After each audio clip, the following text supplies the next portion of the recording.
Hello and welcome to this month's edition On Scene with Tampa Fire Rescue. I'm Fire Chief Dennis Jones. A tropical storm system can easily drop several inches of rain on our area, causing our streets and drainage ditches to be flooded with fast-moving water. Our emergency responders have to be trained to rescue victims in these areas. We needed a special location, and a local theme park helped out. To learn more, here's Captain Bill Wade. Typically, when you think of firefighter training, you think of fire and water. Well, today we've removed the fire, but we have lots of water. As you can see going on behind me, we're at Busch Gardens at the Congo River Rapids. Busch Gardens is opened up early today to let these rescuers come in and learn the skills they need to conduct swift water rescues. Now, what's that? Well, let's find out.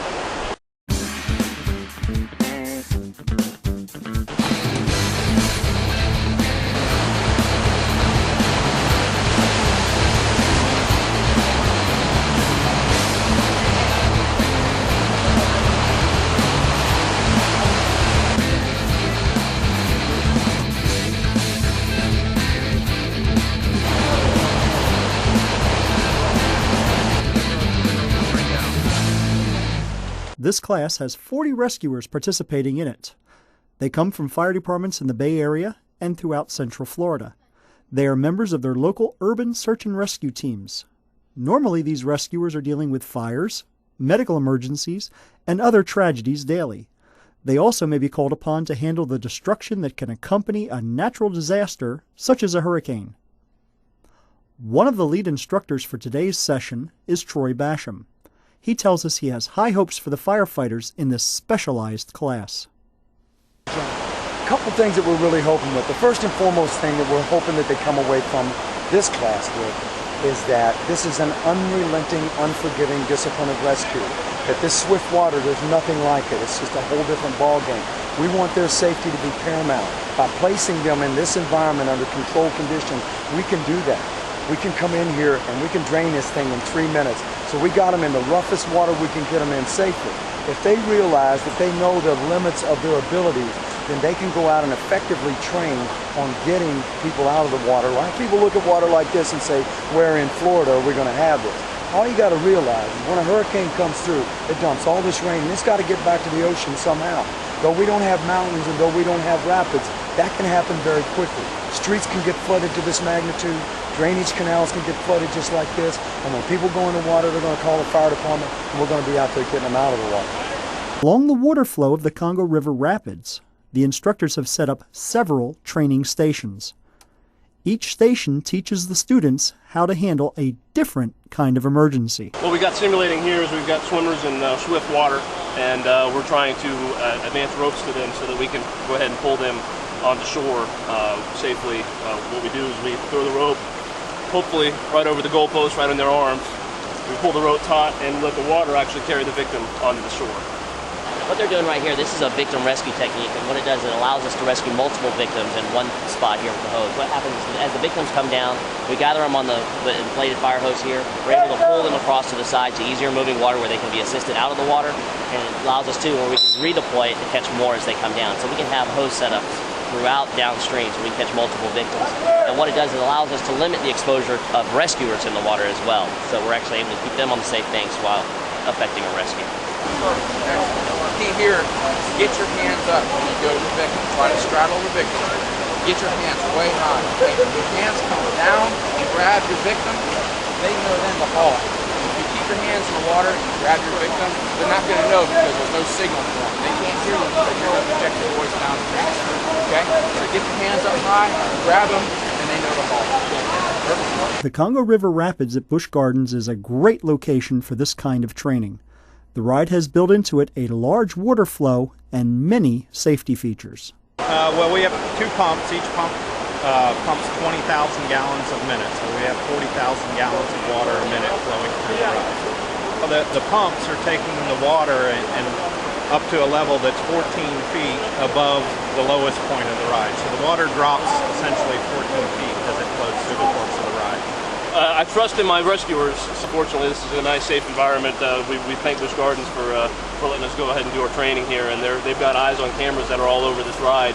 And just in case there's something that happens, in fact, I ended up getting hung up on some of the equipment that's under the water here, and was able to get out. But if not, then they would have been able to get this water all cleared out of here within about 2 minutes. This is the most unique environment that we can put these guys in. It's very safe. The engineering that Busch puts into the safety of their rides is unbelievable. They just study and study how to make this as safe as possible. By doing that, they've unknowingly created a great training environment for swiftwater here.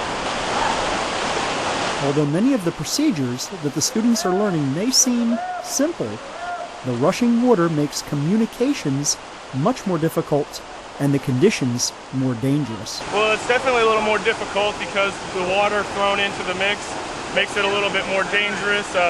It's obviously difficult to breathe underwater, so you want to try and keep your head up. You got to watch out for unknown obstacles, just like in a structure fire. You have to watch out for obstacles you can't see in the smoke. On here, you can't see it in the water, so try and keep yourself up on the top of the water where you'll stay away from the obstacles on the bottom and get the job done. This specialized type of training would not be possible without the generosity and cooperation of all involved. The graciousness of them to allow us to come in here and use this. They bring their people in on their overtime dime early in the morning. We get out here 5 o'clock in the morning. Got to be out before the park cranks up.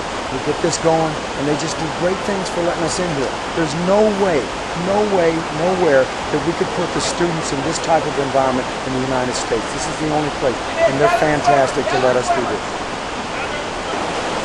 We just appreciate them coming out and training on our property. You know, we're happy that we can help them in any way that we can. Being a strong swimmer is essential for participating in this type of rescue scenario. In this exercise, the rescuers are swimming out to recover a victim from the flooded area and bringing that victim back to shore. The biggest thing is just basically a healthy respect for moving water, but also to an understanding of what their ability is, and also to some self-rescue techniques as well. The training the rescuers are receiving here at Busch Gardens is a terrific addition to the skills that they need to have to be swiftwater rescue technicians. But this isn't the only place where they're learning water rescue skills. Let's move over to the Hillsborough River Dam and see what training is going on there.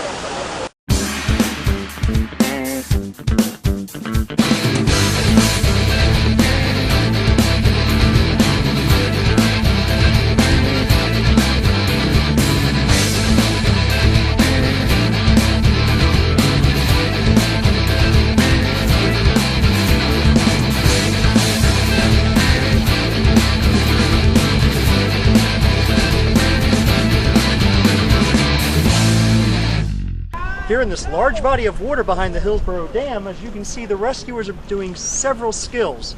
They're practicing with non-powered boats. They're using oar power to get out into the body of water to practice trying to get victims out of the water and making sure that rescuers stay safe during these very dangerous situations. Although the rescuers during emergencies would have access to powered vessels, they need to know how to rely on oars and other non-powered ways of moving through the floods. By pooling their resources, the Bay Area firefighters and Central Florida firefighters have learned some terrific skills that they're taking back to their communities should they ever be needed. Back to you, Chief. Our firefighters train for events that they hope never will occur. But should a circumstance like this arise, we know that Tampa firefighters and paramedics are ready to respond. We'll see you next month on Scene with Tampa Fire Rescue.